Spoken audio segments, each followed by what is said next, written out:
Hello， 欢迎来到勾勾公好发，我是怡姐，我是敏华。A 姐，刚刚中午吃饭的时候啊，我到便利商店去，发现很多同事呢，他们都买了微波食品，而且微波啊，好多，而且真的很方便。而说到便利商店，就是便利商店，便利商店嘛，就是便利商店，的确里面卖了很多微波食品，只要有米薄炉啊，它加热一下就很方便了。但是据说啊，它会破坏食材里面的营养价值。米薄炉就是微波炉，没错。那其实听你这么一说，我也觉得呢，微波食物好像不应该吃太多，但是其实走进便利商店呢，有很多可以选择，像是饭团啦，还有吐司啦，还有馒头都可以，而且它的热量比较低，又不用微波。而说到饭团，就是饭团。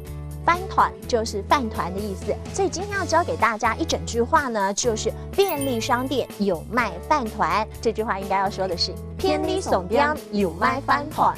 便利商店有卖饭团。今天勾勾公哈发带你到便利商店去看看，中午的时候可以选什么？敏华，你等我一下，我去一下便利商店。你去便利商店干嘛？我还没吃午餐，我去买下东西。哦，好，我等你。嘿，敏华，我有帮你买哎。耶，我也有。对啊，因为天气很冷，想说也一起吃。耶，你们两个又在吃微波食品啊？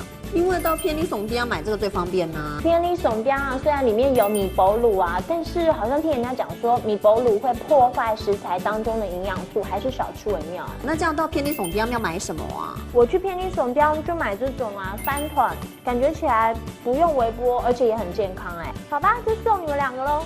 谢谢啦。很多同事啊，还真的听了我们的建议，比较少吃微波食品了。我觉得这样的好像比较健康一点哦。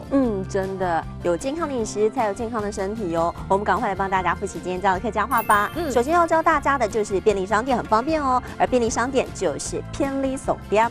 便利商店就是便利商店，没有错。而且现在走进去，真的卖了很多的微波食品，只要有米薄炉啊，就会很方便咯。但是啊，很多人说啊，要少吃微波食品啊，所以呢，这米薄炉啊，虽然有，还是少用为妙。